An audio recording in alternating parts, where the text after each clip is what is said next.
We have a solution that we believe delivers flat top dots in a high-quality manner and fundamentally enables higher quality print. The name of this technology is LUX, and I'd like to describe it to you in greater detail now.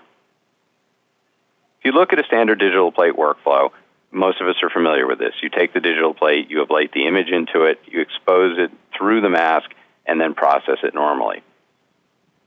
Adding LUX technology to this workflow only involves the addition of a single step, where after the image is ablated into the mask, you laminate a LUX membrane on top of the plate and then expose through the membrane. The membrane is then removed manually after exposure and processing occurs as normal. So it's a single addition of a step. The step takes about 2 minutes, and with the additional plate handling, takes maybe 4 to 6 minutes total. The LUX membrane and the lamination are proprietary patent-pending processes developed by MacDermid. This is a picture of the LUX laminator, and I will describe it in more detail as we go on in the presentation. Let's talk about the advantages that LUX potentially offers. I believe that they fundamentally fall into 3 classes: quality, consistency, and versatility. First, let's discuss a little bit about the quality advantages of LUX. The LUX process produces a fundamentally different dot shape than does the standard digital process, but it uses the same plate and most of the same workflow. These pictures show the difference that's created by the use of the LUX technology. Both of the pictures are made of digital Max, a 60-durometer digital plate, and both were made with a 5% hole in the mask. As you can see, the standard digital plate creates a very small, fine-tip, rounded top dot from this 5% hole. It's probably a 1% or maybe even slightly below a dot on the plate. In contrast, the same plate made with the LUX technology creates a much different dot shape where the 5% hole in the mask has been converted into a 5% dot on the plate. You'll note that the shoulder angle, particularly up near the print surface, the flat top print surface, is still quite steep, but below that it broadens out into a much more considerable base for that dot. All of the factors that I talked about before, the flat top dot, the very good edge definition around it, the steep shoulder angle, and the deep valley are apparent in those dots. And this applies not only to dots, it also applies to other features in the plate like the type. So that in type you can see finer features, you'll be able to hold sharper character edges, and the reverse type tends to be deeper using LUX than it is with the standard digital process. Now let's talk about the gain characteristics and their comparison with a standard digital plate. Here we see the same photopolymer made with a standard digital workflow and made with a LUX digital workflow. They don't look wildly different, but I'd like to call your attention to the highlight region where the effects of LUX are most startling. If we blow up that region and look at it, it's interesting. The standard digital plate has a slightly higher gain at every step shown here. The interesting thing is that if you compare the size of the dot on the plate, which is what's represented on the x-axis, to the size of the dot that's printed, represented on the y-axis, you'll find that LUX actually prints smaller dots. And this despite the fact that the dot measured on the plate with the LUX plate looks to be larger. Let me explain.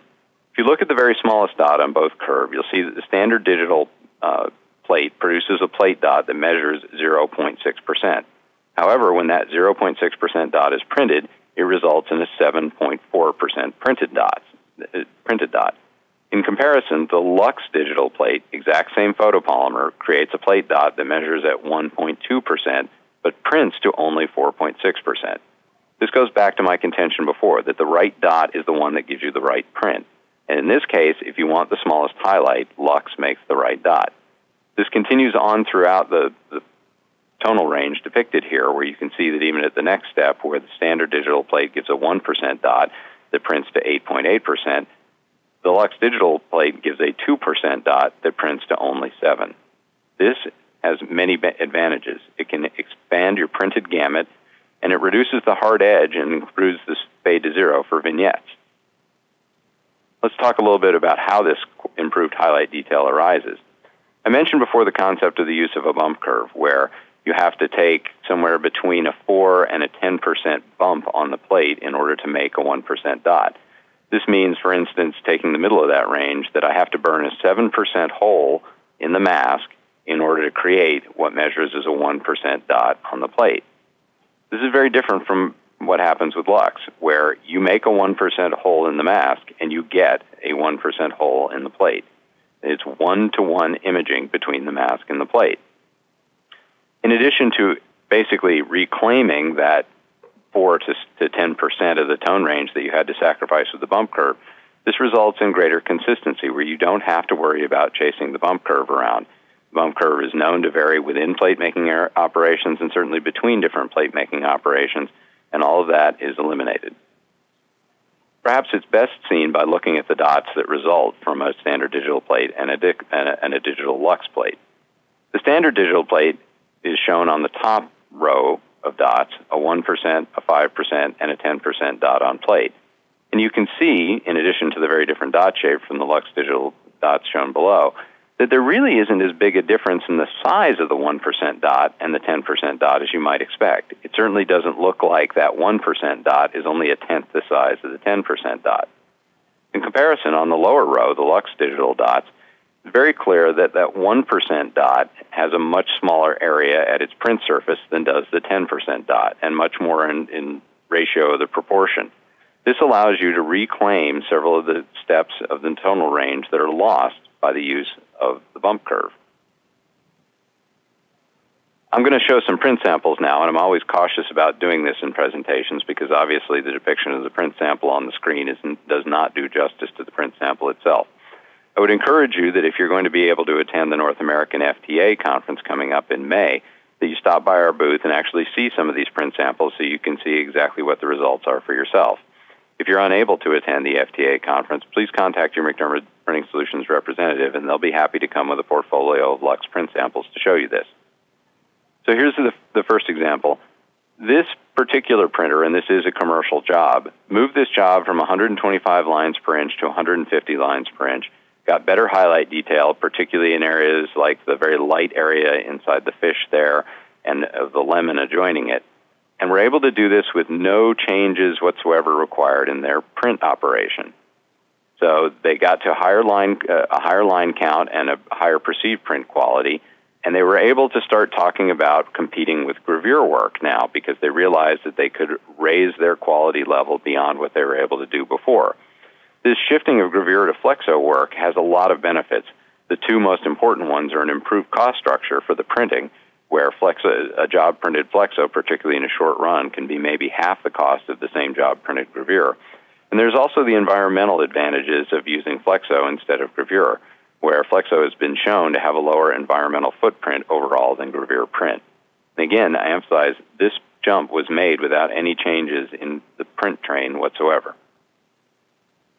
So hopefully I've shown you a little bit of why we believe that there are quality advantages to LUX. Let's talk now about some of the consistency advantages that LUX can bring as well.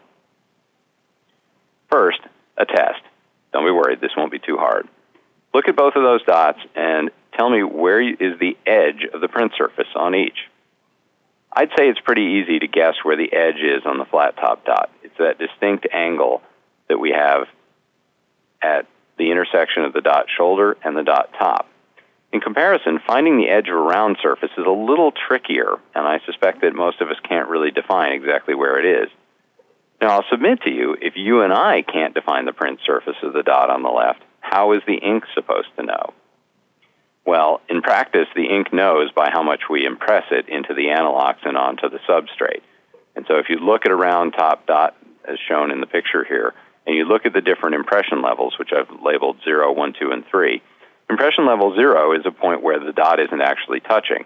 As I mentioned before, because the dots, standard digital dots, are recessed below the level of solids, you may see on press that your solids start to come up and print before any of the dots do. That's a great example of that maybe half mil difference in height that you'll see.